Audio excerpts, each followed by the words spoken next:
This podcast is part of the Michigan Sports and Entertainment Podcast Network. Go to michigansportsandentertainment.com for more great podcasts. America's ass. This is all your fault, Quill. The Big Thorbowski. All that and more. Cody, wheel more near. I can't.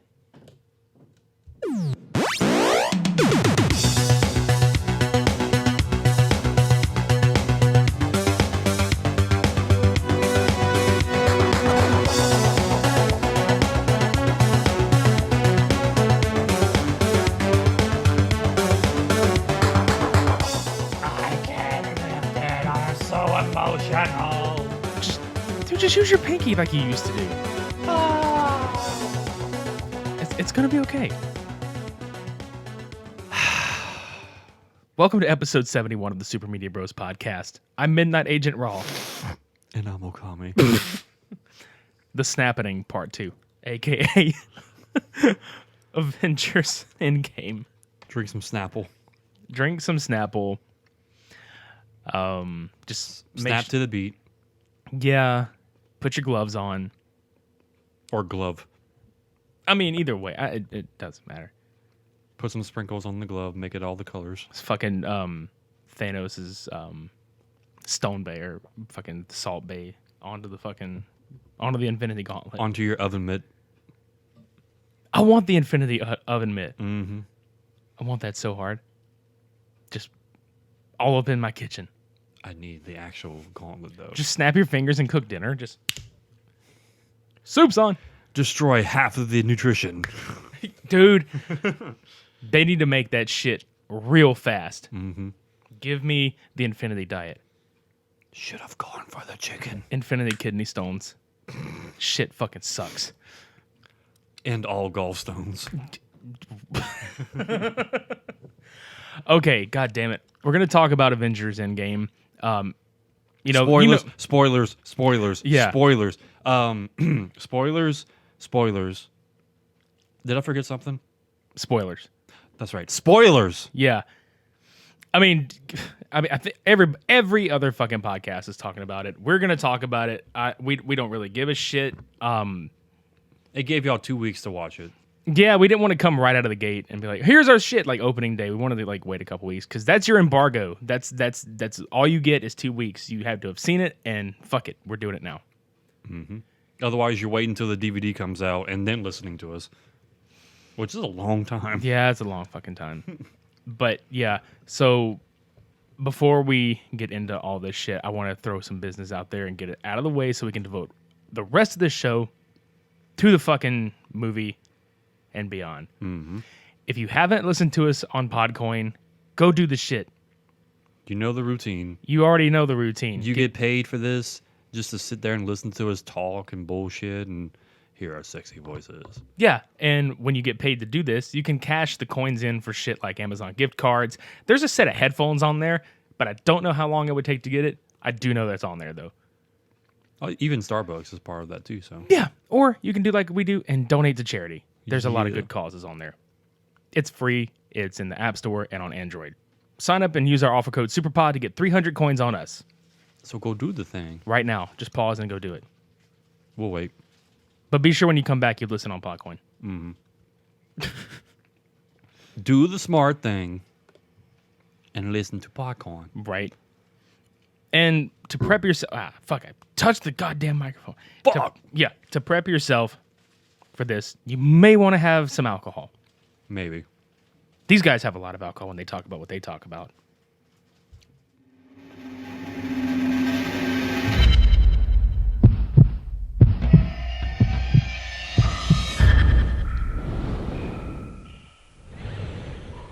This is Brew Crime, a craft beer and true crime podcast. I'm Mike, I'm Beck. And I'm Nina. and we're your hosts. We pair a true crime story with a craft beer. That Nina will probably hate. Yeah, probably. Whatever. You can find our show on all your favorite podcast apps, and if you can't find it, contact us and we'll try and change that. We can be found at brewcrime.com or on Twitter at brewcrime, on Facebook at brewcrime, or if you want to go to our group, it's group/brewcrime on Facebook, or on Instagram at Pacific Beer Chat. Join us as we discuss the horrible crimes that surround us and try not to giggle. If you didn't catch that, it's Brew Crime. Brew crime. Brew Crime. I heard about brew crime. Brew Crime. Yeah. So it's Brew Crime. Have a beer and listen to fucked up shit. True crime. I say listen to fucked up shit. Listen to them talk about fucked up shit. Yeah, they're not going to actually go and do fucked up shit. They're going to talk about fucked up shit. Maybe they did do some fucked up shit, but they're probably going to talk about it. That's right. Exactly. That was fucked up. Made the dog sad. Mm-hmm. Why? Why? Wine. All I know is that this movie made me fucking sad. See? Very sad. He's still not over it. I don't blame you. For fun fact out there, the dog is Odin, which could not be any more perfect. Yeah, he saw his son just deplorable condition. He's still too sad. He's like, so Thor, sad. why? Why? Is he good? Okay. No, so you've all seen Infinity War. If you haven't, just why are you here? Just don't, whatever. Anyway, the movie opens on Hawkeye Barton. with his family, just, living a life in, reclusiveness after the events of Civil War. He's got that good old ankle bracelet on. Mm-hmm. Obviously spoilers still abound. We're going to just recap the movie and give our thoughts as we go, because that's what we do. Tough shit. Yeah. So he's training his daughter, who's a really good shot. I mean, she learned from the best, honestly. Well, yeah. But then all of a sudden, We'll get to Thor in a second. we promise, Stop. get some help. Yeah. But yeah, as soon as he walks away and comes back, they're all gone. Yeah, they've been dusted. I know, it's sad. It's very sad. He has to readjust. He's like, I can't handle this. I can't handle this. He's going to lay on his back and put sunglasses on and go to sleep, depression sleep. Depressed Doge. I'm telling you. He just slams his fucking hand like, He doesn't. no, fuck He this." don't like that. He don't give a pork this. But yeah, the family disappears. He's wondering what happened to him. You see the trails of the dust just take off, and you know immediately what happened at this point. If you've seen Infinity War, the snap happened. Yeah. And Thanos has accomplished what he set out to accomplish, which is to get rid of half of existence. Mm-hmm. So there's the title card, and Dun, dun, dun, dun. Endgame. yeah. And I mean, cut to, it's been, 3 weeks thus far after this happened, and Tony and Nebula are still stuck in space. Tony's ready to die because they've run out of resources. He's emaciated like a motherfucker. Like, he is so goddamn skinny. Yeah. But I never noticed in the trailer, but then whenever we went to go see the movie, I looked and I was like, holy shit, he is fucking small. Right. So he's recording his message to Pepper and all this other shit. Well, Nebula winds up sticking him in the captain's chair, I guess, and he just looks ready to fade off. And there was a really nice moment between the two of them before all this happened where they're playing paper football. Yeah, and it was just so funny that every time, she would flick, she's like, I want another turn. She was so enthralled with the game. It's just a simple little game. Knowing Nebula how she is, it's amazing to see her regress as a child almost. I want another try. Well, what I like too is when, Tony Stark is like, you've won. That was, fair game, blah, blah, blah. And you can just look and see that Nebula is experiencing shit she's never experienced before. People, somebody that thinks about her feelings, her well-being, and is like, are you having fun? And it's almost, it's not sad, but it's kind of happy to see her holy shit, she's actually being treated decently. Because Right. I don't think Nebula is a fucking villain. I think Nebula is a victim. Misunderstood. Yeah. Thanos, fucked her over 9 ways a Sunday. Well, anything to get his gain out of the whole situation, he'll utilize it no matter how manipulative he will become. So Yeah. So, out of nowhere, Captain Marvel shows up, which, if anybody out there has seen Captain Marvel, you know that she and Nick Fury have a very close history, and at the end of Infinity War, Nick Fury dropped the pager that she left behind which has been found by the remaining Avengers. So she comes down with the ship and Tony and Nebula, lands in front of Avengers compound. Yeah, she hauls the ship by herself. That's how powerful she is. She grabs the ship and literally goes through the half across space and brings the ship back. She's like, here, you dropped something, fuckers. You left this up here. Why'd you leave this? Just, why? I brought the hunk of metal inside of the hunk of metal with another hunk of metal. Mm-hmm. The whole ship, including its... well, I mean, Tony, really, but with the suit, yeah. Everybody on that ship is mechanized somehow. Mm-hmm. But yeah, they bring him out, and it's... God damn it, Thanos. I can hear him trying to fucking hack into our shit. Wow. Bastard. But anyway, they bring him inside, which is really weird because it's the first time that you see Steve and Tony interact in the slightest, like right outside of the spaceship, and everybody's worried. Of course, it's it's Steve, it's Rhodey, it's Natasha. I think Thor. No. I'm trying to remember like everybody in that room. Well, Banner was there too. No, they didn't get to... Well, did they? Yeah, they did. Okay, Yeah, he was there. Okay. So, anyway, like, they go inside, and he's... They hook Tony up to a wheelchair, and they have him... IV fluid and everything. Yeah, because he... Guys, he looks like shit. Yeah, he's like almost old man Tony at this point, like the size of him. But, yeah, they pretty much hashed it out with each other, him and Steve, about, you know, where was he when he needed him, and vice versa. But Tony was just more distraught about it. Tony's angry. Yeah, he was just upset. He's like, I needed you, and you failed me. So why should I even help? Yeah, and, you know, of course, they're still arguing about the Sokovia Accords and everything like that. So, I mean, of course, that's a source of dissension between the two of them. But he winds up ripping his arc reactor out of his chest and hands it to Cap, and he's just, you know, gives him that whole speech about, like, you take this, and you put it on, and you hide, and all this other shit. And he just goes, kind of maybe talking out of his ass at this point, because he just fucking passes out on the floor. Yeah. So, anyway, yeah, I know, right? God damn. Pissy. So, Carol Danvers decides, fuck this, I'm going to go up to space, I'm going to kill the shit out of this motherfucker. And pretty much everybody else there is like, you know,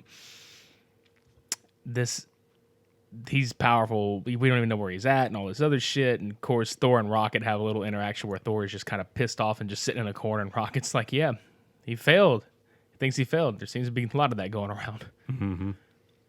So yeah, they all decide, let's go fucking kill this bastard, because Rocket brings up the fact that, hey, the stones were used again. Yeah, there was the same energy wave used on a different planet that was similar to the snap on Earth. So he was able to trace the last known location that Thanos is at. Yeah.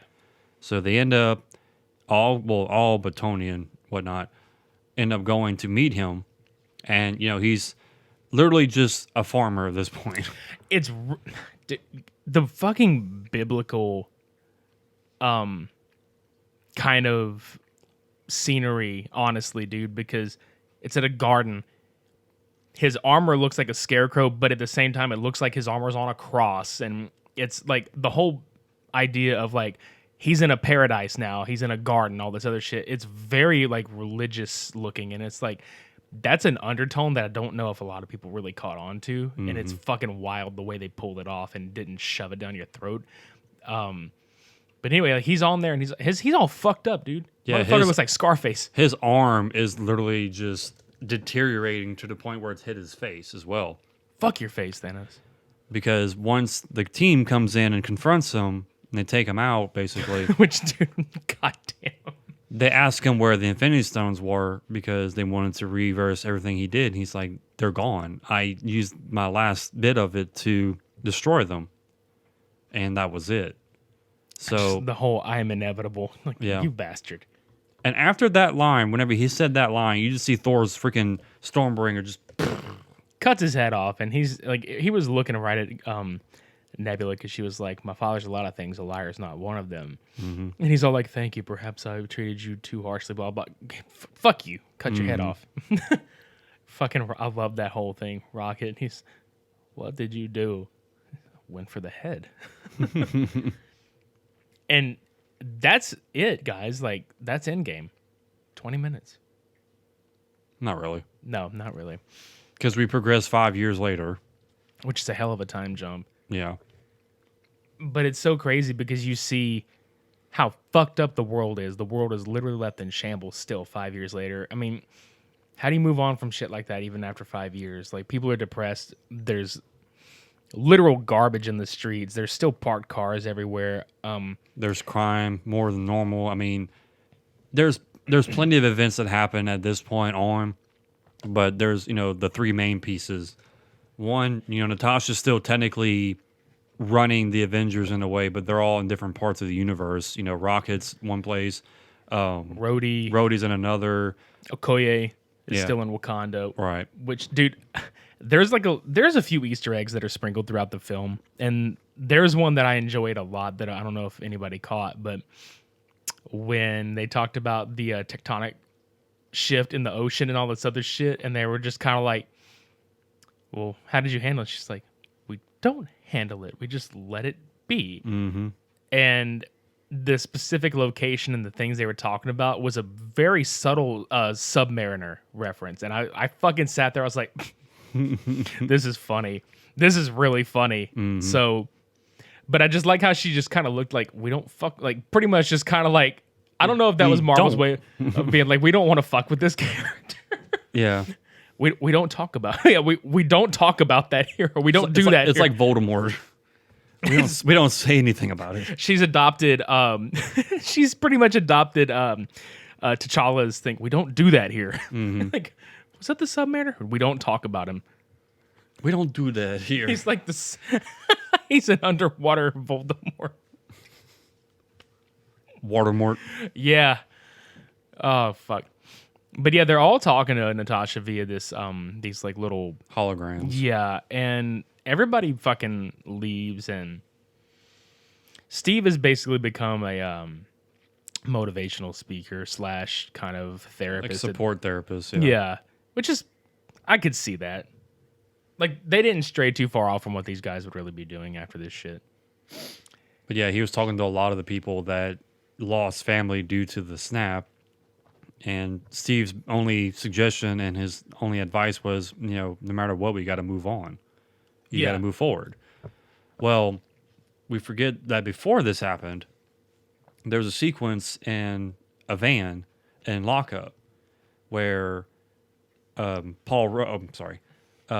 Lang's character, Ant-Man, comes out and he didn't know anything that happened. Yeah, this is all after the events of Ant-Man and the Wasp. And funny about those two sequences, that one and Steve's, is one of the Russo brothers made a cameo and was one of the first openly gay people that they've had on screen, which was a pretty cool like little thing there. And then Thanos' creator was actually there as well as in a cameo. But if you look at the gating on the we've seen this movie, like, so if you look at the gating where Lang's vehicle is, it's locker 616, which is a very big reference to the actual like Earth / universe they're in on this plane.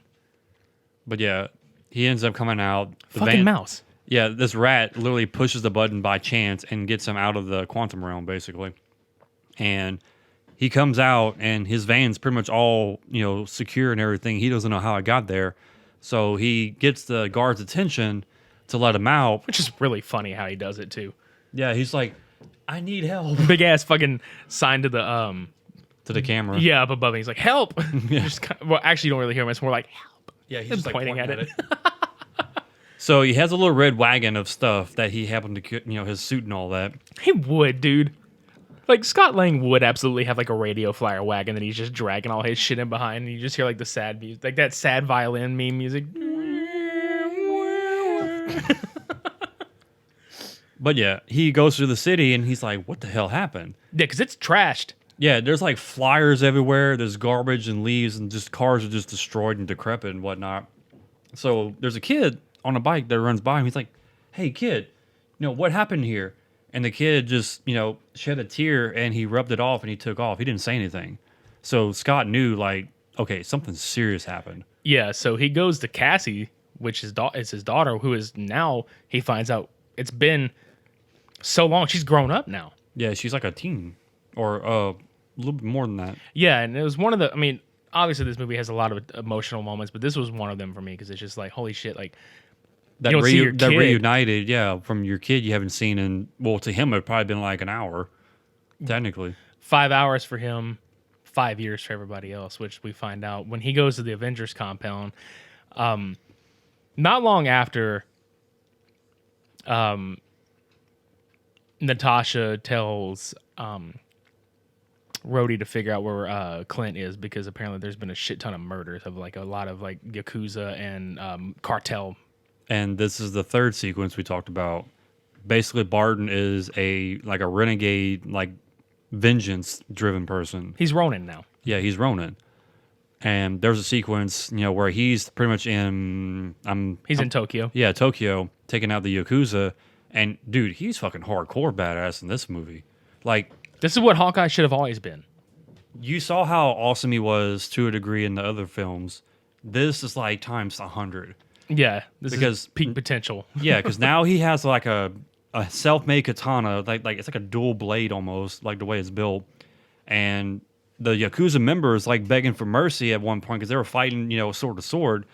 And He just stabs the shit out of him. Too. yeah, he stabs the fucking crap out of this guy. And yeah, so that's pretty much where Clint is. He's just, this renegade Ronin. And like I said, Scott entered the compound and Steve was over there with Natasha and they're like, is this a recording? And she's like, no, that's the front gate. Because you see Scott like, hey, guys, I'm here. I'm back. Yeah, I mean, then he comes in and basically starts just asking, like, have either of you studied quantum physics? And begins to just detail the quantum realm, how it works, and breaks down the fact that, hey, we can go back in time and blah, blah, blah, all this other shit, which in a very funny moment, like, Natasha had made a peanut butter sandwich and joked about tossing it at Cap's head when he came to see her, and then he's like, is that anybody's sandwich? I'm hungry. He just fucking starts eating this sandwich and he's talking about like quantum physics, just eating a peanut butter. It's really funny the way it plays out. But there was one line I thought was hilarious. He was sitting there talking about, like, I know this is probably going to sound really strange to y'all. And Natasha goes, I get an email from Raccoon. Nothing strange right now. That's fucking great, dude. Get emails from a raccoon. God damn. So yeah, they explained that, an hour or so in the quantum realm could be, 5 years or a couple years in the regular world. So in a way, it's like time travel. Yeah. We missed something a while ago, speaking of some funny lines, whenever they're all in those intercoms, those holographic intercoms, and they were like, where have you, because basically Carol Danvers says like there is events like this happening on thousands of other planets that need me and don't have you guys, all this other shit. And Rocket's just kind of like, oh, where are you going to go this time? Get another haircut or whatever? And she's like, listen, fur face. Like, just so fucking dry. And I love Carol's character so much. Like, people shat on her for Captain Marvel, but Yeah. that was a great fucking movie. And her, like, I love the dry sense of humor. Like, that has always been something that makes me laugh so fucking much. Because her face is just not changing. She's like, listen, fur face. Fuck. You done fucked up. Where were we? Basically, Time time travel. So they had to find someone who can transcribe or, figure out, sciencey stuff. Yeah, so let's go to country living Tony Stark, who is now married to Pepper and has a 5-year-old daughter named Morgan, which is a callback to a same character, well, not the same character. In the comics, Tony had a cousin named Morgan, who was a male, but I mean, that's neither here nor there. But yeah, apparently Tony ends up giving Pepper on her anniversary a suit, and Morgan was playing with the helmet in the little tent that she had set up, and he's like, yeah, she never wears anything I give her. That's fucking great, dude. But yeah, like, so Scott and Natasha and Steve roll up in a vehicle, and he's just kind of like, are you fucking kidding me? So they sit down and they discuss time travel, and they make all the basic quips of like, basically, so Back to the Future was bullshit and all this other crap like that. And so basically Tony's just like, look, if you guys are here to talk shop, fucking go. Otherwise you can stay for dinner, blah, blah, blah. And they're just basically begging him to help at this point. And he's not having it. He's got his second chance. He's got his life. So Yeah, he doesn't want to risk it again, anything going wrong with this one, because he finally found peace in a way. Well, The dogs are even pissed about it. so they're trying to figure out. They scratch their heads like, where do we go from here? And they're like, well, I think I might know somebody. And then it rolls to Bruce Banner, who is half Hulk, half Bruce, and it's like, It's the funniest fucking shit ever. yeah, because he's literally like in a diner with them, eating like everything on the freaking table. Yeah, there's like a whole big ass like goblet of like drink and fucking this huge like just giant pizza pan sized thing of eggs and like giant fucking breakfast burritos. But it's hilarious the way he looks because it's very much Hulk body, but very green Mark Ruffalo face. Right. And the Hulk wears glasses, and it's funny. And he has, science brain.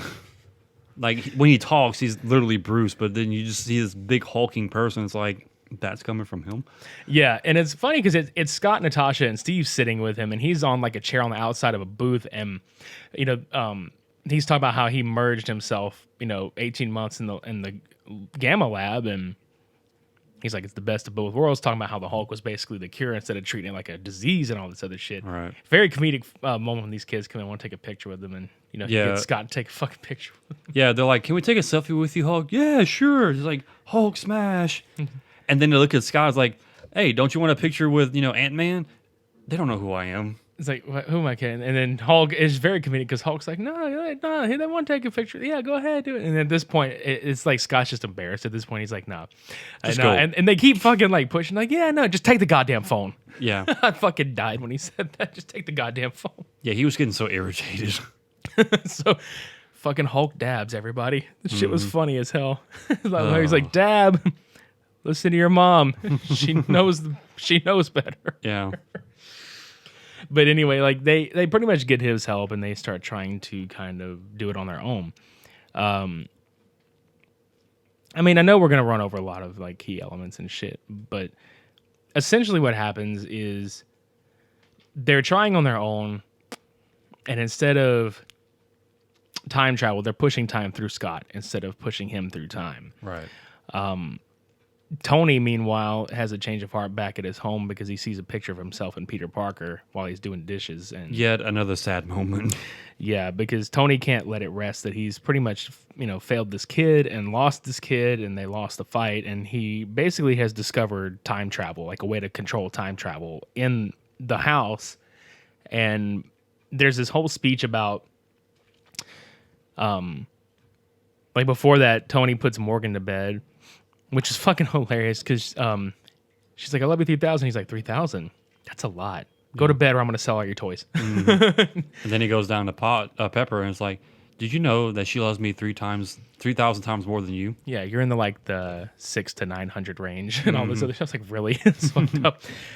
But basically this whole speech about how she's like, yeah, you can put this all to bed and go to sleep, but are you going to rest? Right. Which everybody knows Tony Stark's entire story arc throughout Iron Man on to now has been about atonement for any mistake he's made or something he could have done better. And if he has the chance to fix it, he will. Even though he claims up and down, I don't want to do it, he will do it. Yep. So we get like a funny sequence where he is speeding his like Rogers is kind of fed up because they keep failing all these experiments with the time travel, and he fucking No, we forgot to talk about Scott Lang's scenario whenever they were doing the time travel. oh yeah, And he would go into the tube and come out, and he'd be younger at one point. Like, he was like a teenager at this point. And like, wait, something messed up. So Branner pushed him back into the tube, and he came back out, and he was fucking like 65-year-old man or older. And then he was a baby. And then he was a baby, and he comes back, and he's like, I pissed the suit, but I don't know if it was old me or young me. Yeah, someone pissed my suit. Wait, it was me. But I love how Bruce is time travel, like Yeah. this big fucking like happy expression. But what was really hilarious is when he was a baby, he was like, "It's a baby. Just stop. He'll grow. He'll grow. He's a baby." But yeah, Steve is outside, just kind of like, God damn it, like fuck this shit. So here comes Tony just wheeling in this Audi because he always drives an Audi in every movie that he's When in. he goes innie, he goes outie. Yeah.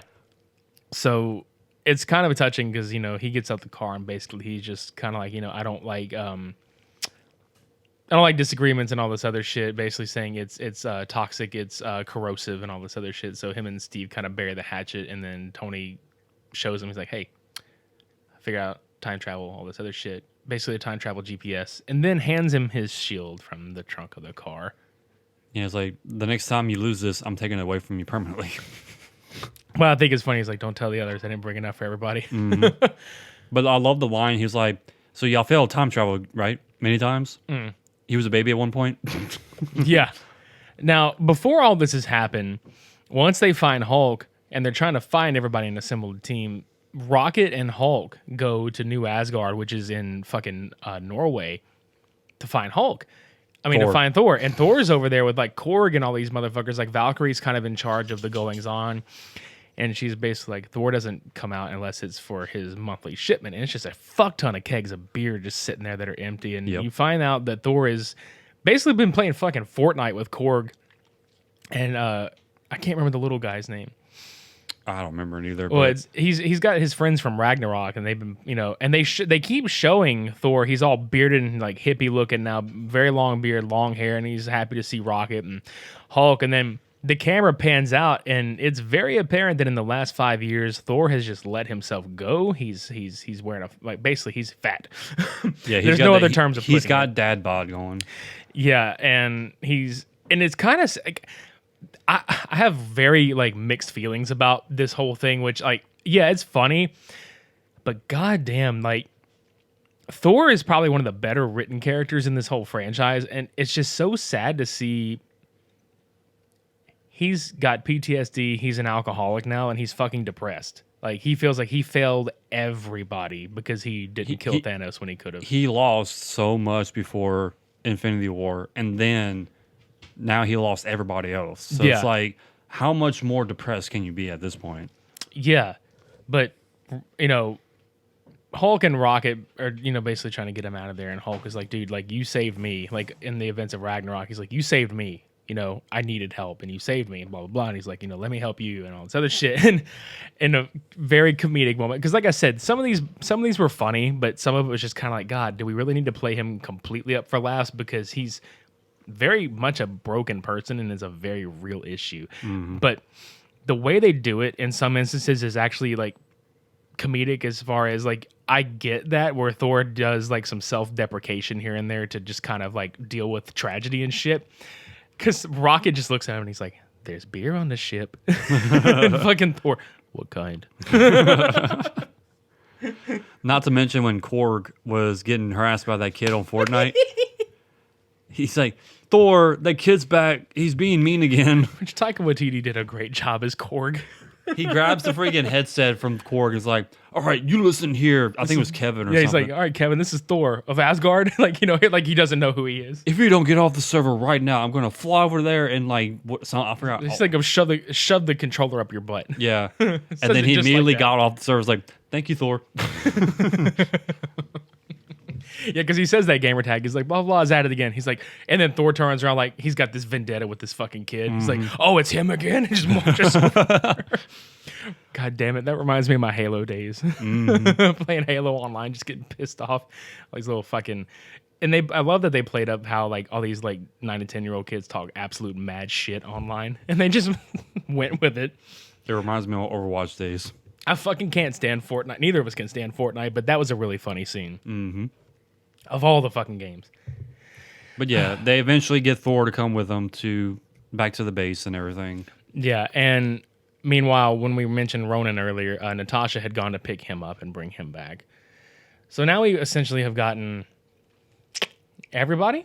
Everybody that's, existing besides Okie and all them. Yeah, so because Okoye is over in Wakanda. I keep forgetting that she's not there. So they basically form a plan to do this time heist thing, which, they mention, again, a shit ton of like, oh, this movie, that movie, blah, blah, blah. And basically Banner breaks down that you can't undo your future self. Like, basically, like, the past is already written and it stays written no matter what you fucking do to it if you don't tamper with it too much. So they get Clint to test it out, which he goes back and takes a baseball glove from his home. And he's like, yeah, we can do this. So they're trying to figure out, they've only got a limited amount of Pym particles to travel with, so they got to figure out how to get every fucking stone in like 1 or 2 trips. Mm-hmm. Which I like the way they broke it down because it doesn't feel like a tour de force of the old Marvel films. I mean, it's a nice callback to some of them, but it's basically kind of like these are moments that you really needed to see the goings on behind everything that happened because they figure out that there's 3 stones in New York. Right. At one time. Yeah, and it's during the Avengers. Chitauri invasion. Yeah. What was it? The Mind Stone, the space and time? Yeah. Yeah. So they assign Ant-Man, Captain America, Iron Man, and Hulk Right. to go get this one. Then they figure out that the Power Stone, which is the orb, is on Morag. So they send Rhodey and Nebula after that, and that was from Guardians of the Galaxy. The first one. Then they send Rocket and Thor to Asgard in 2013 for the Ether, which is the Reality Stone, and then they send Natasha and Clint for the Soul Stone on Vormir. Now, the first place we go is obviously the Battle of New York, because they figure out to get the tech suits working right. They get a plan, and they fucking go. Mm-hmm. And here's where like a lot of the comedy comes into play. Yeah, because at one point, Banner goes after the Time Stone, and he ends up meeting with the Chosen One. Yeah, And- Tilda Swinton. Yeah, the original one before Doctor Strange, and he's like, "I'm looking for Doctor Strange," and she's like, "You're 5 years too early." Yeah, he's performing surgery right now across town. It's like, holy shit, dude. Yeah, But yeah, he tries to take it because he's pointing. He's like, I need that, like the Eye of Agamotto, and she does that astral punch where she fucking like, and this was one of the oh shit moments. Like she punches Banner out of Bruce's body, right. and the first time we saw this, I was like, oh fuck. If she punched him out of his body, does that mean that Hulk is Comes gonna go? out. Yeah, Yeah. that Hulk just leaves. And I thought we were gonna get kind of like a little section of where it's like a ghost chasing his body, where Banner's like, "Fuck, I got to get back inside my body." Right. You know? But to break instead of hopping back and forth like they do, I'd rather break down each stone. Yeah, Like he basically tells her like, "We need this fucking stone because XXX is gonna happen. This is gonna happen. Blah blah blah." And she breaks down these stones are put in place to control the balance of time. right. If any of these are removed, That branches off, into another reality or an alternate part of that, and then it's just like a, it's a fuck all, basically. yeah, basically. Well, Banner explains to her like, if we do this, we will come back and put the stones right back into place as if nothing happened. Well, he eventually tells her about the events of Infinity War, where Strange gave Thanos the Time Stone, and she. At this point, I was concerned because the way she reacted, I thought, oh shit. That wasn't supposed to happen. Right. And I thought she was not going to teach Strange to be the Sorcerer Supreme. And I was like, God damn it, he fucked up real bad on this part. But she realized that he's the most powerful one out of everybody in history when it comes to the Sorcerer Supremes. So she said, if Stephen Strange did this, he did this for a reason. Yeah. And she gave him the stone. Yeah. And it was so like a little bit of a touching moment too, where she just has this look in her eyes, like, I'm counting on you, Bruce. Like we are all counting on you to make this happen. Mm-hmm. So he goes and he gets that. Now the way the fucking Space and Mind Stone are captured is fucking hilarious because we see Ant-Man and Tony like go up to the top of Stark Tower at the ass end of Avengers where they're all confronting Loki. And fucking Tony just like kind of radios this or he looks at Ant-Man because Ant-Man's shrunken on his shoulders. He's like, Steve, the more time passes, I realize that suit did nothing for your ass or whatever. I fucking love Scott Lang's response to that shit. Mm-hmm. You look great, Cap. As far as I'm concerned, that's America's ass. Really funny sequence. And of course, all this can be heard on, the radios and everything in their earpieces. So basically what happens is he flicks Ant-Man onto past Tony as they're taking the Tesseract downstairs. And they all tell Hulk, like 2012 Hulk, to take the stairs, and he gets so fucking pissed, and he's like, "Oh, no stairs, Yeah. no stairs." Yeah, because the elevator was full, and they're like, "No, Hulk, you gotta go down the stairs." But he's like, "Stairs." And there was this funny ass sequence where you see him going down there. It's like, "Hulk, tired of stairs." Yeah, and then he's so pissed off, and then they go downstairs more. Tony has disguised himself as a SHIELD SWAT member, and basically he gets Ant-Man to shrink and go inside of his old self into his arc reactor and basically give him like a defibrillation sequence, like a heart attack. And Thor has to save his old Thor has to save old Tony. And it's hilarious because Loki's just handcuffed and gagged, and he's just looking at the briefcase getting kicked around like, he's like, what the fuck? Because Ant-Man kicks it over to Tony. And before this happens, there's another shot of Banner just walking, and there are so many fucking stairs, and he walks and then he looks down like the fucking middle piece of it, and he just, so many stairs. Yeah, because whenever Tony was about to leave with the case, he slams the door open and Stairs. and hits Tony so damn hard that the case flew, and It opens, yeah. yeah, and Hulk was just freaking everybody. It's like, "No more stairs!" Just throwing shit, and then Loki, which this is going to be very interesting, guys. 2012 Loki picks the fucking Tesseract up and just disappears, which didn't originally happen. So now Loki is alive somewhere, and I'm assuming that's going to set his Disney Plus series up. Right. So there's that. And they're all just like, well, we fucking blew it. And meanwhile, Steve has gotten the scepter, which contains the Mind Stone. And this was fucking cool. Like, there's a big callback to Winter Soldier in this sequence where he gets on with, like, Brumlow and all them. Right. Yeah, because they're on the elevator going down. He's like, "I'm taking lead of the operation now," and he eventually starts to get real tense with the guys in the elevator. He's like, "Hail Hydra." Dude, that was so fucking cool. And I was like, "Uh-oh." The way he did it, dude, the way that, like, Brock Rumlow and all those guys were like, oh, he's fucking one of us. And they were just so, they about, I swear to God, they were wearing black suits and they have jizzed in the front of their pants because Captain fucking America is a Hydra agent to them. Right. But no, Steve walks off that elevator with this big shit-eating grin on his face, which is really funny because then he runs into his old self, and then you just see old Steve with the helmet on. I've got eyes on Loki, and he's like, God damn it. Yeah. So they eventually start fighting each other, and, Cap, the old Cap, gets knocked out. They beat the shit out of each other, dude. Yeah. And Cap looks at himself, he's like, that is America's Saturday. Picks that fucking scepter and runs away with it. But so they eventually meet back in the alley that they showed up in, and Steve is like, I got this, and of course Tony and them are like, well, we fucked up, and what do we do now? And of course Scott's freaking out like, we've got nothing. This is the last of the Pym particles. We can't, this is it. Well, Tony recalls a time where the Tesseract was still in existence back in the 70s with the particles. So he knows how to kill two birds with one stone. So because they've only got, what was it, one more travel left? One more travel per trip, yeah.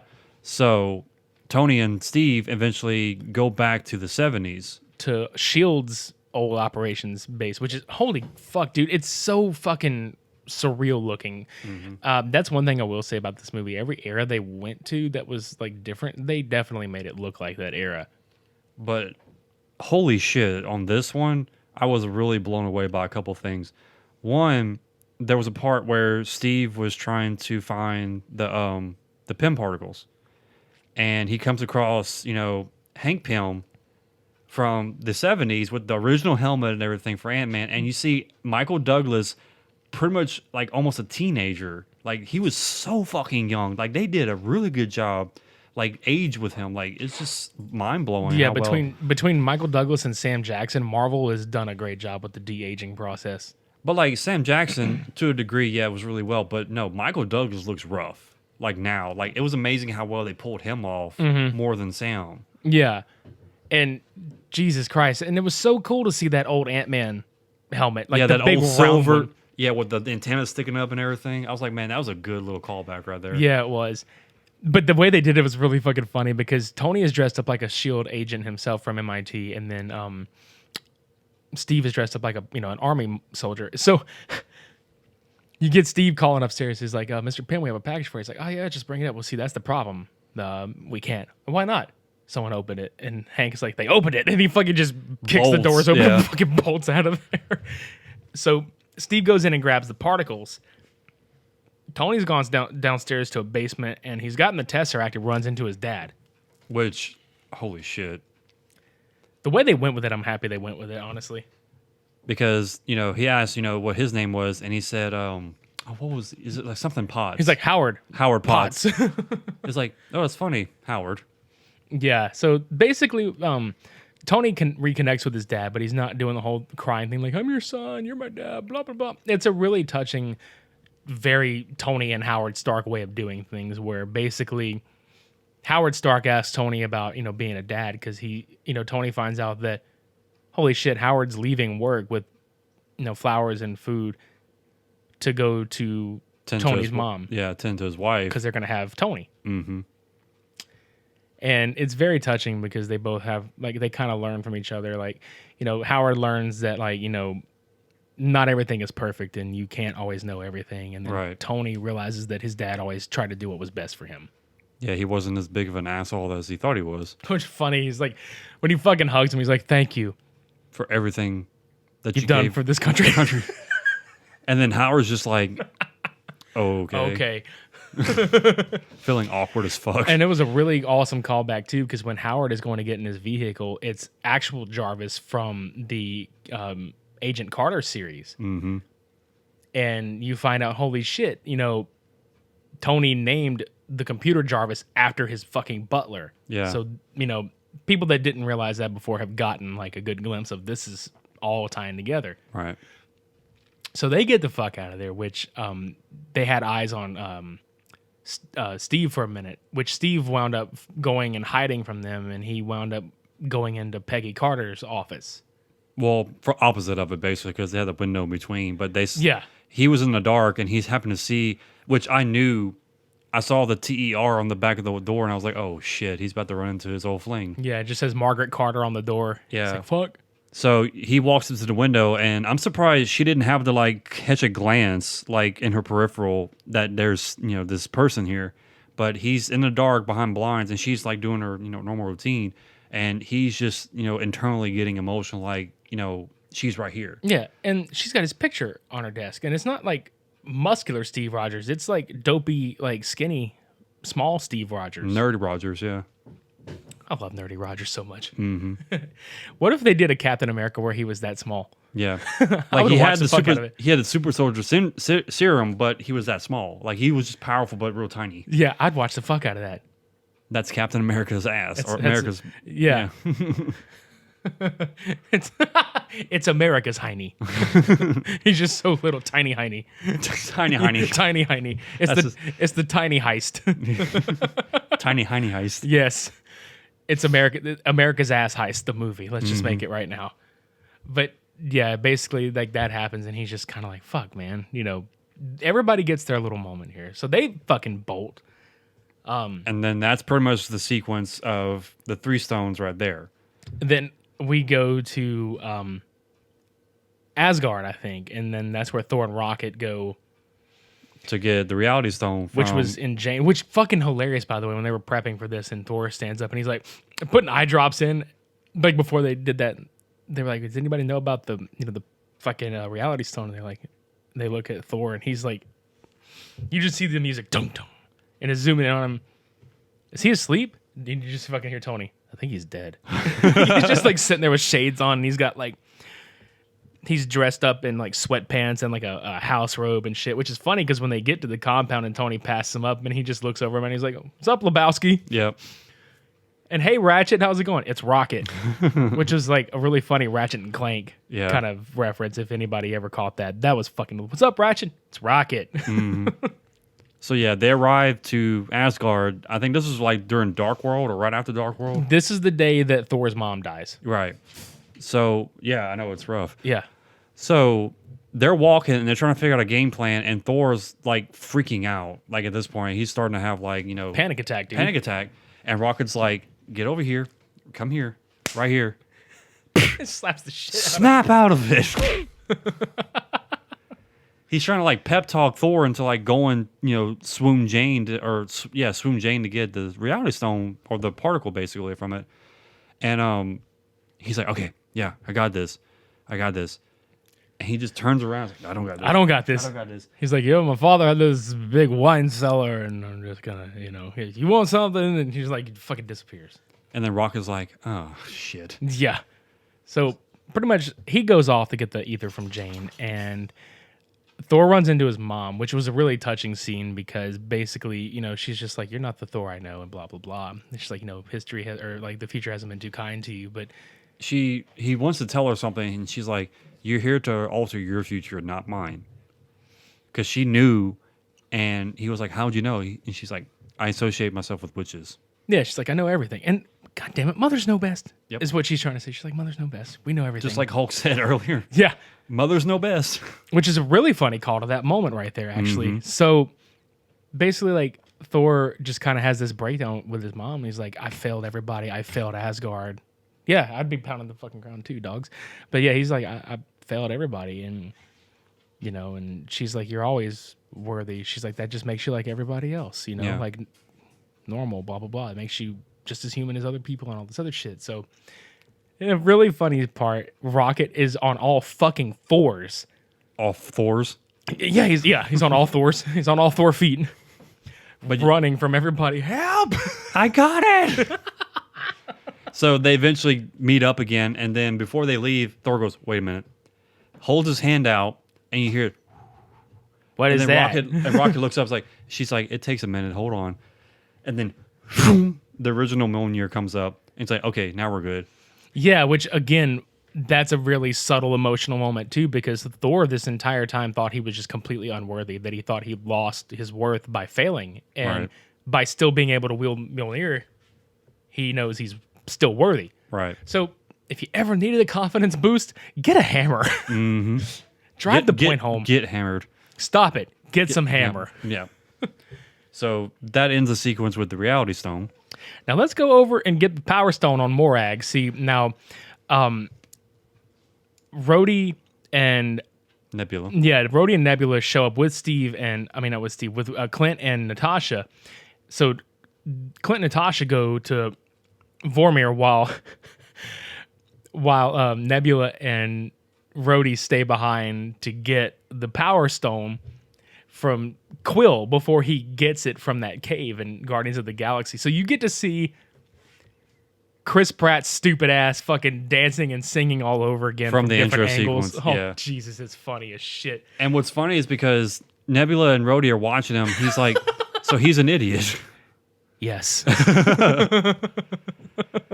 So they eventually follow him to the point where the stone is, and they knock him out and drag him off to the side.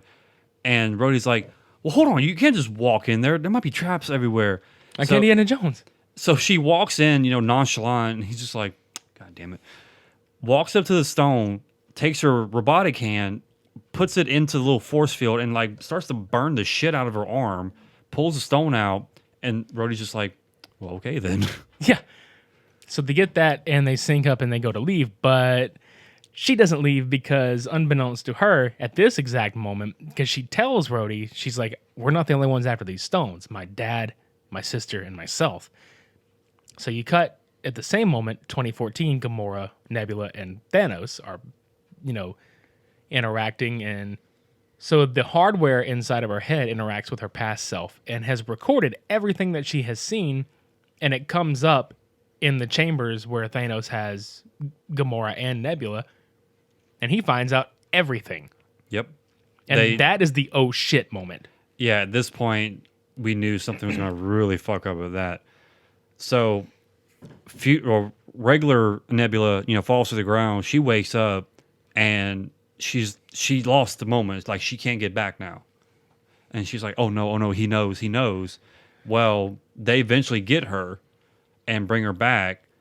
And Nebula and Gamora are trying to ask her questions like, what the hell's going on?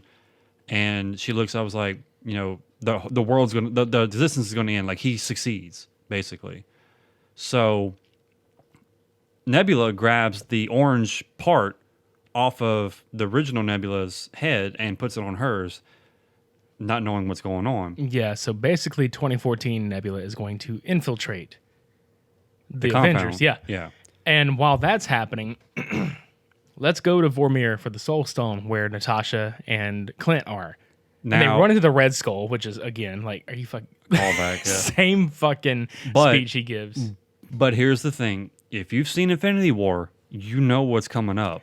The only problem is we don't know how it's going to happen. Yeah, nobody knows who's going to bite it. And so they go up there and they get told everything, and they're both just sitting there kind of like, really?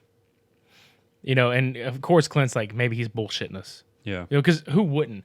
But, you know, Natasha's sitting there and she's like, he knew our family.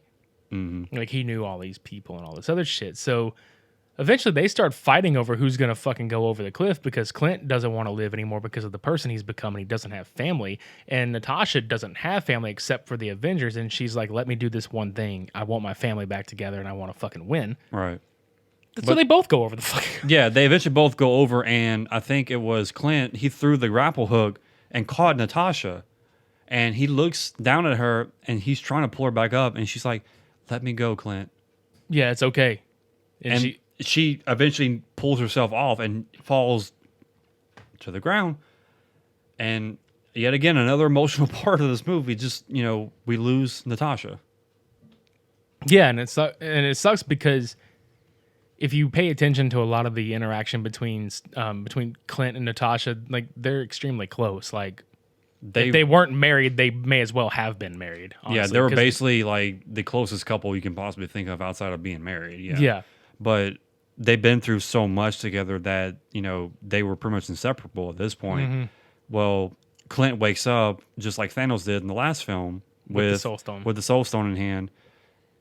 And then we progress to, you know, Gamora questioning Nebula. And she's like, tell me something. What happens to us? And she looks up at Gamora and she's like, we become sisters, friends. Yeah, and I mean, it's a little... Yeah, like, that's pretty much what happens in the spaceship. Because, you know, like, you see the whole time Gamora is kind of, like, questioning everything going on. Which tells you right there Gamora always had, like, a good heart, But this is the sequence that leads to everything toppling over, basically. Yeah, because right now they go back on Earth. Everybody goes back to the compound, and they find out Natasha's dead. Yeah. They can't bring her back. Thor is distraught because they lost someone again, and he's got that whole trip like, we got the stones, we can bring them back. And Clint's like, no, it's fucking finite, dude. Like, we can't fucking do it. It's undoable. It's a fucking life for a life, basically. And Banner just contained anger. You know, he throws a fucking bench halfway across the lake, and he's like, you know, we got to do this for the sacrifice that she gave us. We have to do this. Yeah. So Tony and them compile the gauntlet out of the nanoparticles that is part of his suit. They form the stones on each knuckle and everything along the main part of the hand. And at this point, two things happen. One, the compound closes down. They're ready to, you know, start the sequence to get everybody, you know, turned back over and everything. Yeah, because Hulk is the only one that can really wield it because of the gamma radiation. Because of the gamma radiation from the gauntlets and the Infinity Stones. And at the same time, here comes Nebula tampering with the tube. She sexually fingers the fucking time machine. And then here comes Thanos' ship. It's free real estate. Right in the outside of the freaking compound. Yeah. And as soon as Hulk snaps and gets everybody, you know, back, they see all the birds chirping and everything like that. Yeah, I fucking love it because, like, you expect it, but you don't. It's kind of fucked up because, you know, Tony tells him, like, bring everybody back to now. Don't, you know, just bring them back to now. You know, everybody, they don't need to remember what happened, blah, blah, blah. Just bring them back. So it happens. Scott Lang walks over to the window and sees the birds chirping. He's like, guys, it worked. And he starts, like, to kind of almost cry. It's like, it worked. And then he just looks up and there's Thanos' ship and you're just like, are you fucking kidding me? And it bombards the fuck out of that compound. dude, he leveled the fucking shit out of this place. Like, beyond recognition. Like, it looks like he leveled it in such a way that it looks like Titan from Infinity War when they fought on Titan. It's fucking wild, dude. That and Tony's home from, I forget what one, it was the third one? Yeah, when the helicopters, Mandarin fucked him up. Yeah. Like, it literally was like that. It was pretty much just, like, demolished. Yeah. Well, Clint ends up grabbing the gauntlet and going down into the sewers to try and get it away from the situation. Because I think at this point, everybody knew what was going on. Everybody's trying to recover and get out of the debris and stuff. And Thanos, his cocky ass, literally portals down. He sets his sword down and he puts his helmet on top and he just sits there. Oop, I didn't mean to do that. No, you're good. But dude, what's fucking crazy about it is that the weapon he's holding looks like a fucking helicopter blade. Like, It must have been like a rotor or something. Like just big ass fucking blade, big as him. And this guy's like 8-9 feet tall. Like he's huge. Yeah, Thanos, even without the gauntlet, has like an almost near impenetrable skin, and he's just a powerful son of a bitch. Like he's a fucking titan, dude. Yeah. So he just sits there, and then Nebula's like, we're gonna do this. And he's like, bring me the stones. She's like, well, what will you do? And he's like, wait. Mm-hmm. Of course you're gonna wait, you fucking asshole. So Steve, Tony, and Thor are the only ones that are kind of like among the rubble walking around. Right. Hulk and Rocket, Rhodey, and Ant-Man are all under the ground, almost drowning at this fucking point, which is, it's wild because like all three of them, they walk up and Steve is like, what on earth is he doing? Thor's just like waiting. Yeah, absolutely nothing.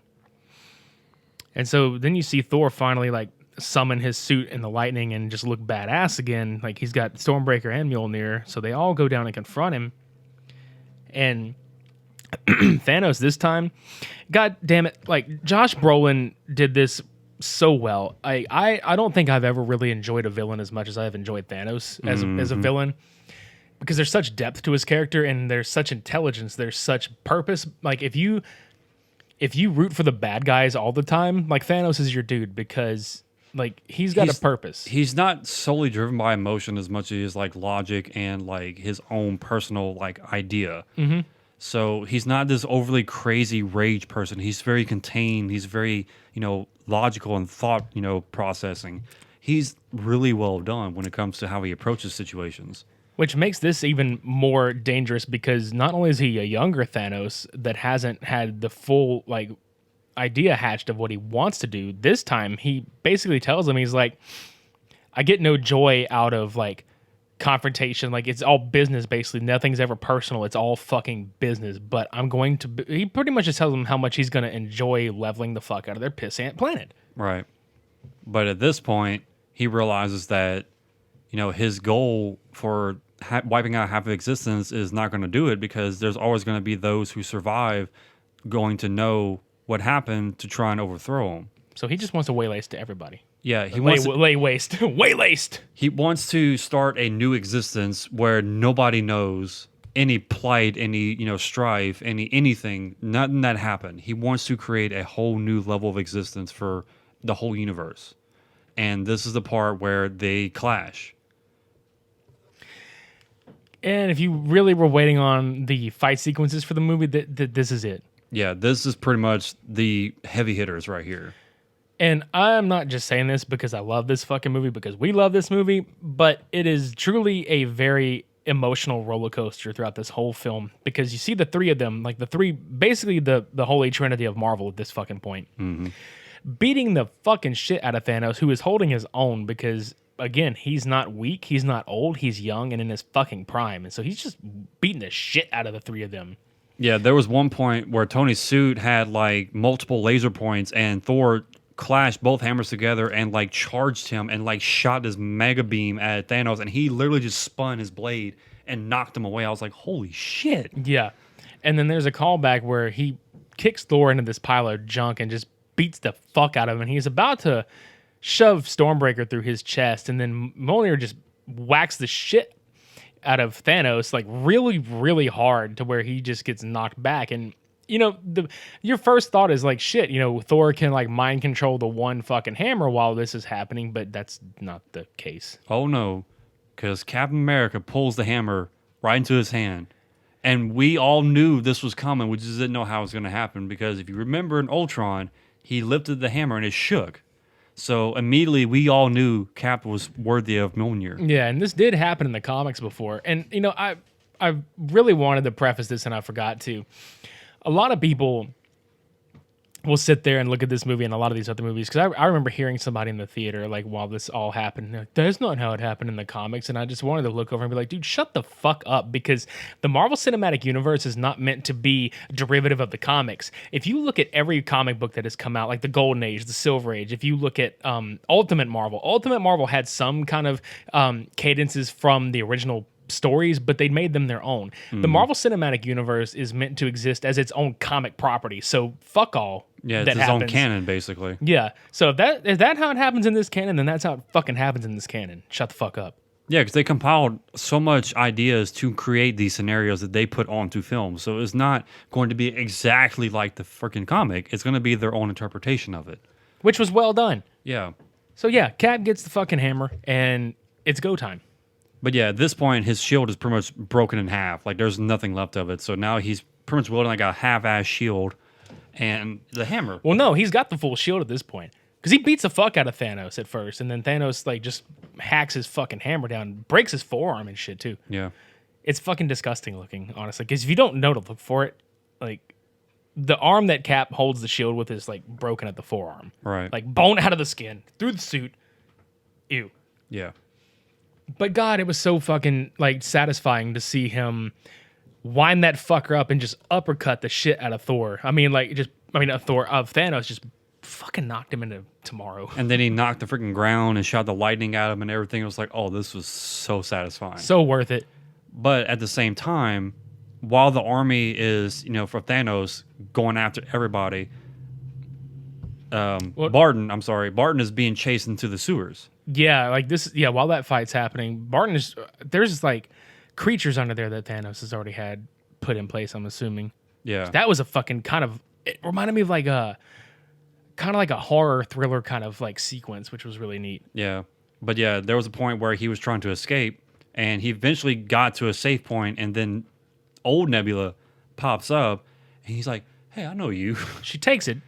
And immediately responds to Thanos, Father, I got it. And he looks up like, bitch, are you serious? Mm-hmm. Like, oh, okay. So while that happens, current Nebula and old Gamora come out of nowhere, and they kill old Nebula. Yeah, because they were trying to convince her to give up the gauntlet, not to give it to Thanos. And she's like, I can't break away from him. It's not possible. Well, she ended up trying to shoot Gamora, and Nebula shot herself, which I realized this long after the movie, and I know a lot of people are going to be sitting there questioning it too. How is it old Gamora dies and the current Gamora doesn't go away? It's because it's two different parallel universes, two different realities. Yep. So just because she shoots her old self doesn't mean she's not going to exist. Exactly. Because if you recall back to the beginning of the film, whenever Rhodey suggested, why don't we go into the past and kill baby Thanos and be done with it all? And they're like, no, first of all, that's fucked up. Yeah. Second of all, that's not how it works. And it said because there's multiple realities lined up to each other. And if you alter one of them, it's not going to affect yours. Yeah, because if you look back at Nebula's original timeline, none of what just happened even happened, so her timeline remains unaltered. However, her past self's timeline is ruined because she's fucking dead now because different events happen. So There's that if you want to delve further into it. But yeah. So yeah, to get all of y'all out of that mentality like, oh, she should have died whenever she shot. No, she won't die because it's not the same Nebula technically. Yep. So we continue on and, the gauntlet is safe again, whatever. And then when all hope is lost and Thanos is pretty much almost beating the three of them down, you hear intercom for interference in Captain's earpiece and you hear, Cap, you there? It's Sam. And I'm immediately like, I freaked the fuck out. Like, yeah, I watched you do that, and it was funny because at this moment in the film, you see Thanos' entire army, his fleets, all his minions, all these creatures, everything, and it's just Cap by himself staring everyone down. He tightens his shield, grabs the hammer, and he's ready to face him because Captain America has the like, I'm going until I can't. Right. And then that's when you hear Sam, and then you see like this fucking time portal open up that Doctor Strange and all the rest of the time people are opening up, and you're just like, oh fucking shit, because here comes Black Panther, and are you okay? I happy cried so damn much in this scene. I did too. So enjoyable to watch everybody just return. All of Wakanda's army and all their affiliates. All the the sorcerers and everything like that from Doctor Strange and all that. And then you have like the Guardians, Spider-Man, literally everybody came back. And what was even more rewarding for me was whenever T'Challa did the chant for the army. And I was just like, God damn it, I love this shit so much. Like, I am so like enthralled by this right now. Like I'm on my seat, like jumping up and down like a moron. I'm fucking laughing my ass off though, because Strange looks over at Wong and he's like, "Is that everybody?" He's like, "What? You want more?" Yeah. but oh god! And then the whole they finally fucking did it. Like they zoom across everybody, and then they get to Cap, and he just yells Avengers, then catches Mjolnir, assemble. And it's just like, yes, big on fucking battle, man. It is just so beautiful at this point. Like everybody's taking on all of Thanos' army. Everybody gets their own moment to shine though, which is really fucking awesome. Right. Like just beating the shit out of everybody. Like the women all get their fucking moment together, which was a fucking awesome little sequence where well, I'll get to it in a second, but like I loved how everybody was just annihilating the shit out of everybody, and there's never any shortage of like just awkward humor when Peter Parker is involved, because the little fucker is just like swinging around, and he grabs the gauntlet because Clint gives it off to T'Challa, right? Yeah, and he takes off. He's like, "Give it to me." Yeah, and he's literally like bouncing all around, knocking everybody out of his way, and his suit like reverberates and knocks him away. And he gets trampled at one point, and Spider-Man, slings and grabs it. He's like, "I got it." Yeah, I got it. And then here comes Valkyrie. No, because he because he flips his thing because he's going in kill mode or whatever. Yeah, insta kill mode, and literally his suit does the whole Iron Spider and just starts stabbing everybody around him. Well, he winds up getting kind of like overpowered, and then like really cool fucking moment. Like Cap turns around, he's like, "Hey, Queens, heads up!" Throws Mjolnir. Spider-Man catches onto it with webbing, and you just see him hanging onto it, and he's flying through the air, hanging on to Mjolnir, and this is the fucking coolest shit ever. Because one end he's got Mjolnir, and then he's got the gauntlet. Then he swings up and he gets onto Valkyrie's fucking Pegasus with her. And he's like, "Oh, hi, nice to meet you." God! And he like flies because he's on a goddamn flying horse at this point. So, of course, I'd be flipping out. Let's not forget before all that happened, the reunion of Peter and Tony. I'm sorry. Yeah, because it was hilarious. Like, Tony just standing there, like, not saying much, and then Peter goes on one of his little rants talking about how he's like, well, you remember, I thought, I turned to dust and blah, blah, blah, but we like were I had all, the weirdest dream. Yeah, like we were all together, and Doctor Strange was saying like, they need us, we need to get out of here, and it'd only been like a few hours, but, apparently it'd been like 5-something years, all this other shit like that, and then Tony just cuts him off and hugs him, and it's the hug we all wanted that never happened in Homecoming or Infinity War. Which I cried again. I did too, but it was really funny because, leave it to Peter Parker. He's like, "Oh, this is nice." Yeah. So, yeah, we progress with, Peter on the Pegasus, and he gets Peter Pegasus. Peter Pegasus.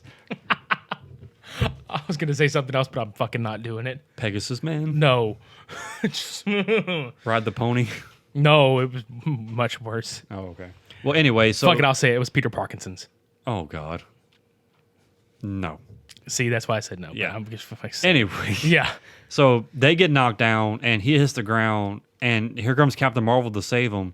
And he's like, "Oh, hi, I'm Peter Parker." He's like, "Hi, Peter Parker. You have something for me?" Yeah, dude, and I love her so much. It was so just like... It's kind of like he's like looking up at Dream Woman because goddamn, yeah, Brie Larson as Captain Marvel is just yeah, but it was fucking hilarious. She's so cool. That's what it is about her character that I love so much. She's really lovely. She's just this cool ass chick. But what was cool before that was there was a point where Scarlet Witch had literally Thanos in her grip, and he's like, "Bombard! Yeah, now. rain fire. Rain fire!" And he, I can't remember the guy's name. He's like, "On our own troops." And he's like, "Do it!" Was it Proxima Midnight? I think so. He was like, "But sir, our troops, do it!" And you see the cannons like just way laced. Do it! Just do it! Right. That was Thanos. Literally raining fire on every fucking person in the ground. And then all of a sudden the cannons just stop and they turn up. And there's, a proximity alert from space. And they're shooting into the sky. And you just see Brie Larson's character, Captain Marvel, just boom, She just eradicates the entire fucking ship by herself. I'm like, oh my fucking God, that gave me a erection. That's why I try to tell everybody. I'm like, Captain Marvel's a badass. Don't fuck with her. Yeah. So she waylays to the whole fucking ship, and then we progress back to what we were talking about. She grabs the gauntlet, and they're like worried about her doing it by herself. And then Okie's like, no, she's going to have help. Yeah, there's her, and Pepper Potts shows up as the protector at this point. If I remember, that's her fucking name. Her tag, yeah. Yeah. But yeah, it's her, it's Wasp, it's Gamora, Nebula. You know, every single female character in the Marvel Universe is here to help her. Because there was a point where the Wasp showed up, and they were trying to figure out, you know, where to get the gauntlet, the Infinity Stones back, and her and Ant-Man go into the battle small to the van, get it charged up, and she comes back and helps, you know, the progression at this point, which really wasn't much because, you know, Captain Marvel just shot forward. Dude, I almost forgot, like, whenever they were first assembling or whatever, like, you see everybody assemble, but then you fucking see Ant-Man, Giant Man's a large stupid ass coming out of the pile all slow motion. He's just like, and just he drops out like Rhodey and Rocket and all of them. But one of the best parts of that was so fucking satisfying. One of those giant like worm like ships, Chitauri fleets or whatever. Yeah. When Ant-Man just punches the fuck out of it. I mean, he just like punches the shit out of it, and it just dies out. Yeah, it's pretty much like when Hulk busted in the Avengers, just one punch and just dies. Like, fuck you. Yeah. But yeah, just that the whole idea and like what happens is the whole idea of that sequence with the women is fucking amazing. But like Captain Marvel almost gets to the time portal or whatever, and Thanos throws that whole blade like into it and just destroys it. Yeah. Knocks her the fuck back, which she goes and fights him Hand like, to hand. Yeah. which she's holding her own pretty well. And one part that I fucking laughed my ass. Well, he throws her off at first, and then she goes back to get it, and at this point, he has the gauntlet on his hand. she's about to break his fucking hand, dude. Yeah, because he was about to snap, and she grabbed his hand with fingers and lace and drops it to the ground. So he's trying to like headbutt her, and she just like doesn't even flinch. She's just like, "Are you serious?" Yeah, but he reaches up with his hand, he knocks the fucking power stone out of his hand, catches it with his left, and fucking just yeet punches her across the fucking planet. Yeah. I mean, hard. And I was So- just like, fuck. Yeah. But then at this point, the stone goes back on his gauntlet, and then Tony comes in. Well, yeah, this is the part that really made everybody go, oh shit, because he at one point asks Doctor Strange, like, you know, you said 14 million, blah, blah, blah. You know, which one did we win? He's like, if I tell you, it won't happen. And then there was a sequence where he looks at Strange again, and he's just holding a finger up. Yep, holding number one up, like real slowly, like this is it. Don't fuck it up now. And while this is happening, You know, put your fucking head down whenever I saw that at the corner of my eye. You put your fucking head in your fucking lap. I knew, like, okay, I didn't know what was going to happen to him, but I knew he was going to pass away at this movie. And I saw this coming, so I kind of had mentally prepared myself the first time I had seen it, but it still sucks. So, like I said, he saw Strange's finger point up. It's like, this is the chance. Tony jumps in, tries to battle Thanos, and he grabs his gauntlet and gets knocked back. So Thanos snaps and nothing happens, and he turns his hand over, and all the stones are gone. I love that. I'm inevitable. Snap. Nothing. What? And then Tony gets up. He's like, and he has the gauntlet with the stones in his arm. He's like, I am Iron Man. And he snaps, and literally everybody on Thanos' army just disappears. Yeah, like White Flash. Everybody's getting fucking dusted to shit and back. And this says everything about Thanos' character. Like, he didn't, and I love the way they did this. They didn't give him like a shitty one-liner. They didn't give him a shitty like exit. He just fucking sits down in defeat, and just like the look on his face, he just accepts that like I fucking lost, Yeah. and he fucking dies. Like, he just fades to dust. But this is where shit gets real. Because, everybody's recovering. They notice that Tony is, out of it. And his arm's fucked up. And Yeah, he's just catatonic at this fucking point. And yeah, Yeah, it was so difficult for me because I'm sitting there like waiting for it to happen. And then here comes Peter. He like- just got him back. he's like, we won, Mr. Stark. Like, he's so excited at first, but then he's like, he knows he's dying and he can't hear him. And he's like, can you hear me? Blah, blah, blah, and all this other shit. And he's just like, he's boohoo crying. Like they have to pull him off of Tony, Yeah. and then Pepper gets down, and he only ever acknowledges her like very slightly. Like you just hear him whisper like, "Hey, babe," like that. And he's dying.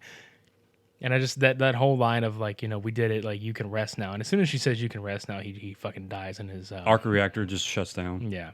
And I fucking lost it. Everybody did, man. Everybody lost it. I fucking lost it. It was so. I've never boohoo cried at a movie before. You but I hear did the whole several theater times. just, sniffling. Yeah. Bring the tissues, man. Like God. But, so. yeah.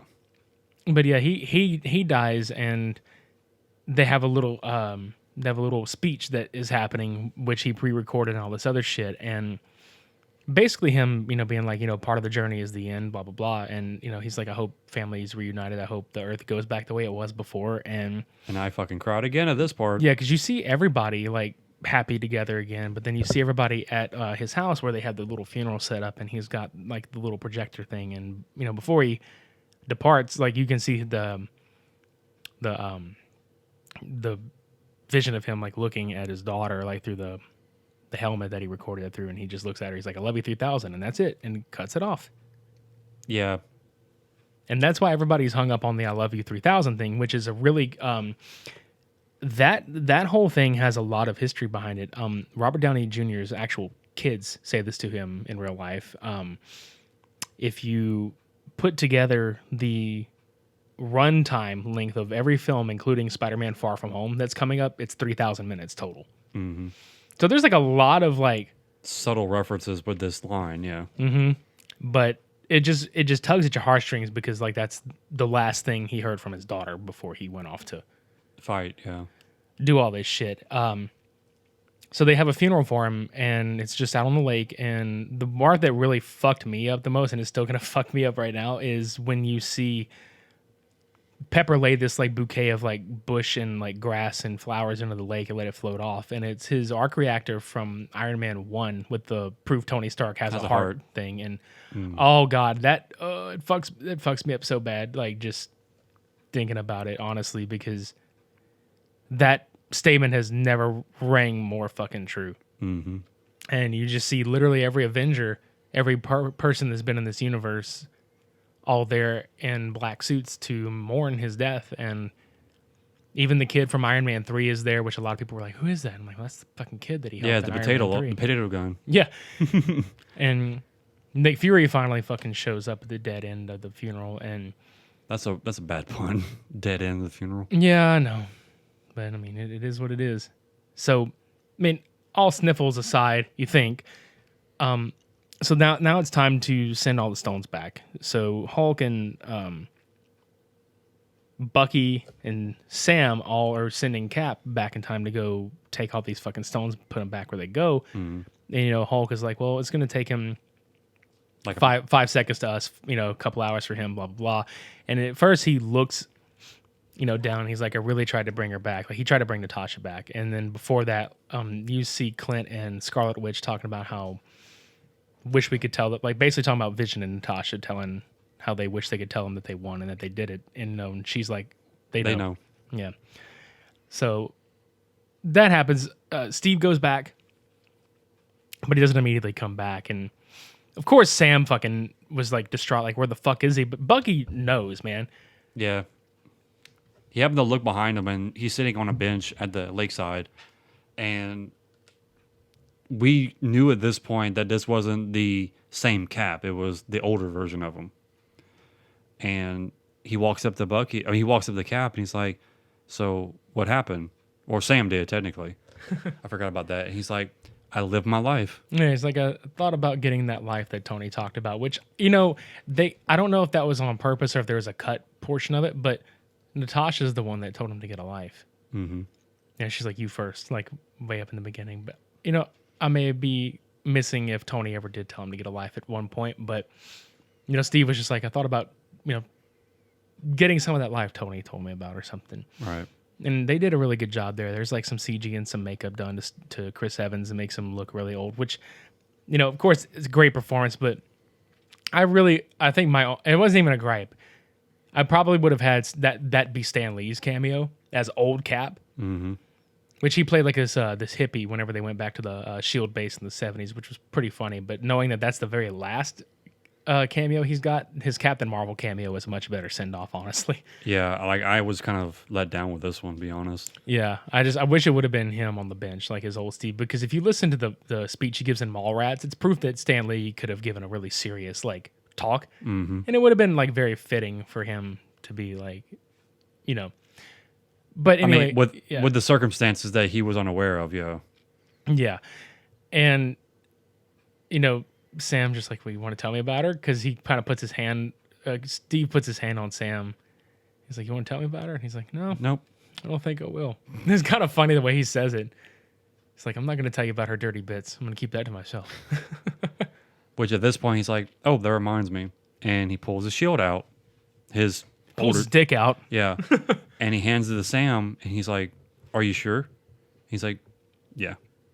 Yeah, and even, like, a lot of people got pissed off at this, too, which really pisses me off, because, I mean, even Bucky looked over like, yeah, I could take this shit, like, it's yours. Because if you really think about it, Bucky was frozen for so fucking long. I mean, technically, Steve had Sam more than he had Bucky in his lifetime. Right.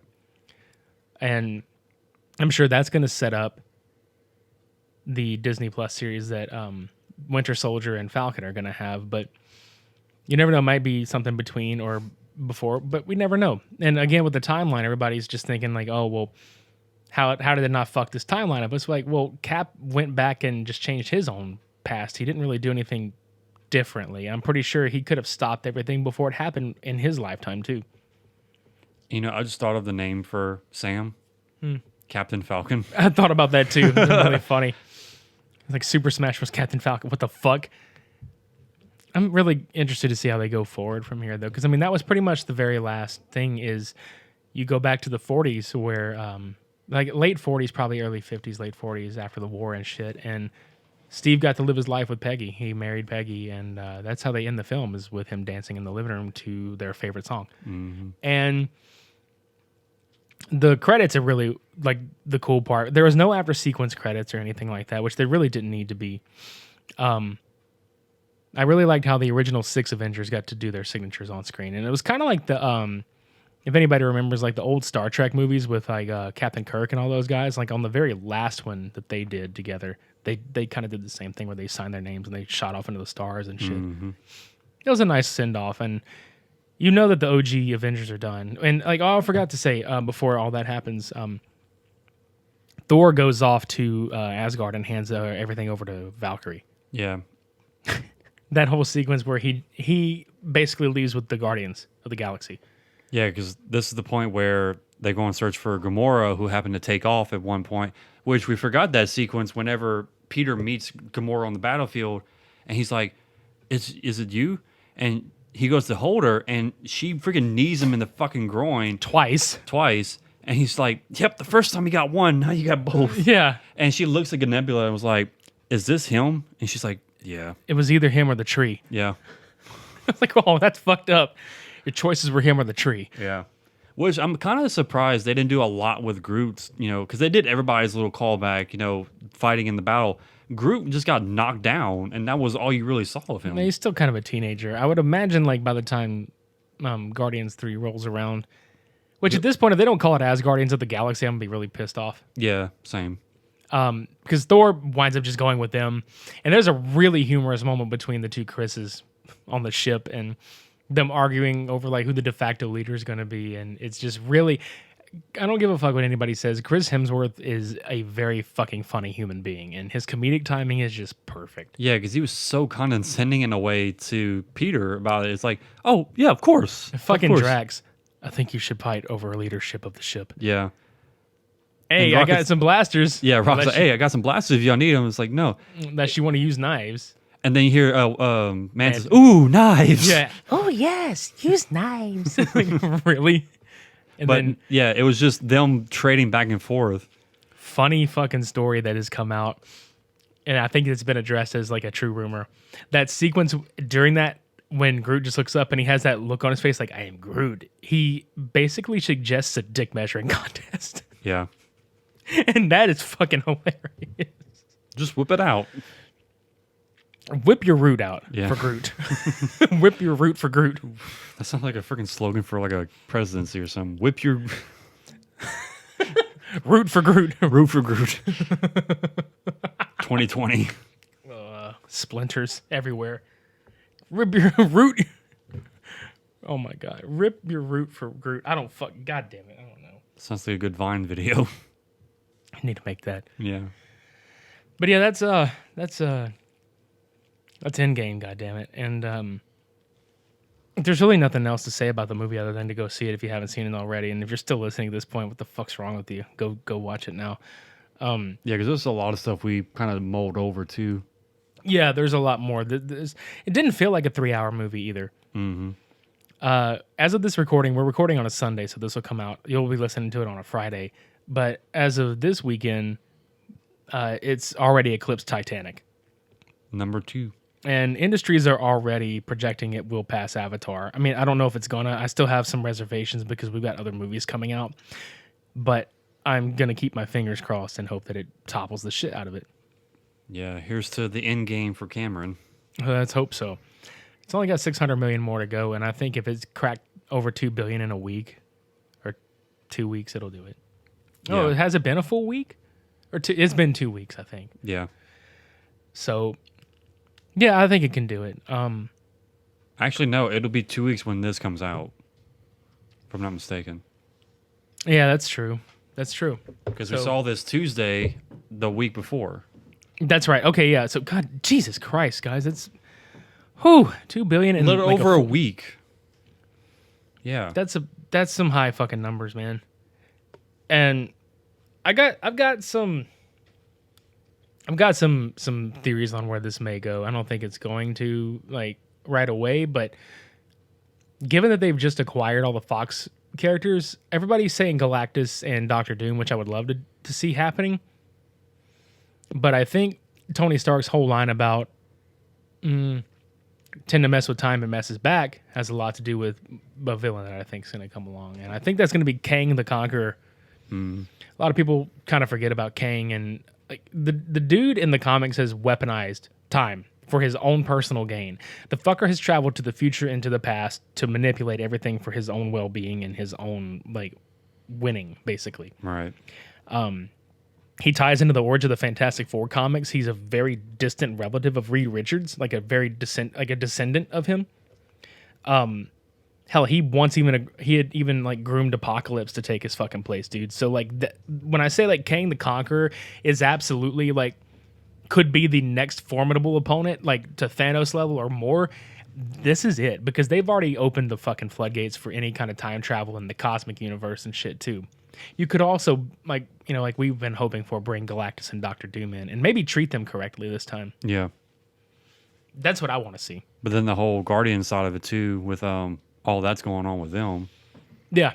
I mean, you got a whole bunch of characters now that are going to lead the way. I mean, the OG6 are pretty much fucking done for as far as a team at this point. I think you see more of Thor, because I know Chris Hemsworth, I think, has said he wants to keep playing Thor, which I'm all about. Please bring it, because he's had kind of a character renaissance with Ragnarok on. Yeah. Hulk is done. He's lost his right arm, basically, or the use of it. Iron Man's dead. Steve he's old. He's retired, so. Black Widow's dead. Hawkeye's, of course. If I were Hawkeye, I just want to go live with my family. Yeah. After all this shit. But I think Thor will go with the Guardians, and you've got people like Falcon, Winter Soldier, Spider-Man, Captain Marvel. Yeah, you got all these people that are gonna more than lead the way for the next set of Avengers, which there's a whole possibility. I mean, Marvel's already got the next 5 to 10 years mapped out, and we'll see what happens in another 10 years as far as the next arc. Because I would imagine it would be about just as long for another story arc to take place. Mm-hmm. That's all I got as far as predictions. I mean, I'm pretty much on the same line, honestly, so. I just want to see Far From Home. I want to see how that plays out. Since there was no end credits, people are kind of saying that this is either the end of this phase of the Infinity Saga, or it's kind of like an epilogue / beginning to the next phase, which I would go ahead and say that it is most definitely the beginning of the next phase, and it is kind of, an in-between buffer film. Yeah. We kind of see the world after. And I think it's probably the best way to do it with like a really grounded story, grounded character such as Peter. to just kind of see what's life like after all this shit Yeah. from a grounded and humanistic perspective, which, I mean, we already know he's going to be trained to be like one of the leaders because Nick Fury is supposedly taking him under his wing in this film. Yeah, because whenever Tony was restricting him in the first movie, now Nick Fury's like, no, go for it. Go all out. We fucking need him. Yeah. He's good. He will be good. Yeah. Far From Home is going to have him teaming up with Mysterio to fight the Elementals, which I still to this day think that it's all a ploy on Mysterio's part to make himself look like the good guy, and he's just going to sucker everybody in. Yep. And the Sinister Six come forth. Yeah, which if they don't do that, I'll be like really upset. But we need to figure out who the next, which I'm sure that'll be a story for another day, another episode. But goddamn, like I want to know how they're going to play out the six. Like how are they going to play them out? They've got about half of them laid out right now. So Yep. yeah. You got anything else to add to that, sir? I mean, I'm just excited for Guardians 3 and Black Panther 2. Yeah. All the sequels that are coming out, like Doctor Strange, which breaking news, they've just announced like a few days ago that James Gunn, they're targeting a 2020 shoot for Guardians 3 with a 2021 release date. Yep. So, We shall see. yeah.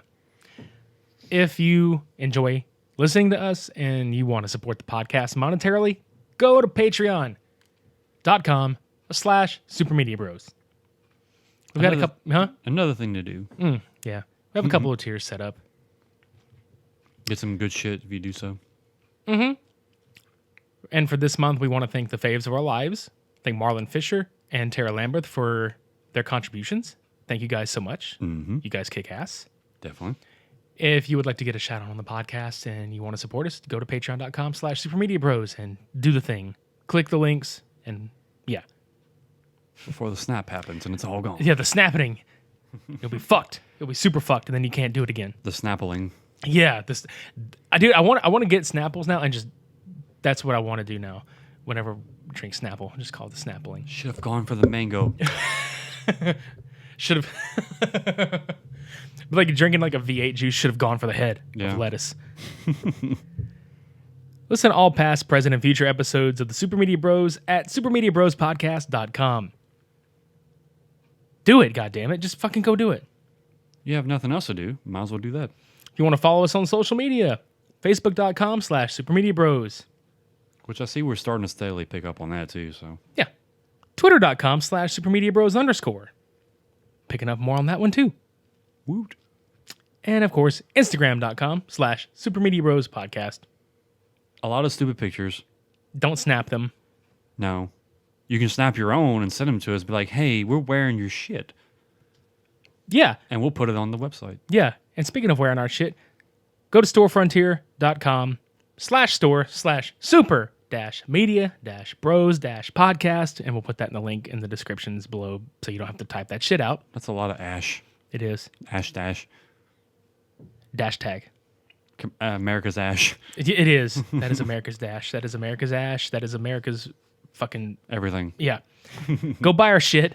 All of our clothing are $5 off. Go buy that shit. Yeah. Cold Cinema Showdown is coming back next week, and it's... Look, did you ever really want like a low-budget RoboCop Terminator thing? Because that's what you're going to get. Sorry. Not sorry. No, it's not unfortunate. It's very fortunate. Yeah. Rotor versus Prototype X29A. Just do it. I think they're both on YouTube. Go watch, go do your homework, and come back and listen to us when that shit happens, because it's going to be a fun time, and we're probably going to talk shit about both of them. I mean, just like every other cult cinema, so. Yeah, I mean, like, say every other one. Like, some of them are the exception where it's like, God, this is fucking wonderful. But we still talk humor on Oh, them, so. fuck yeah. We can't not do it, so. No. I think that's it, dude. Yeah. I'm ready to get the fuck out of here. Hell, I might go see this movie again and go cry my fucking eyeballs out. Yeah, for a second time for me at least. Yeah, let's go do that right now. Wanna go right now? Yep. All right, let's go right now. Right now.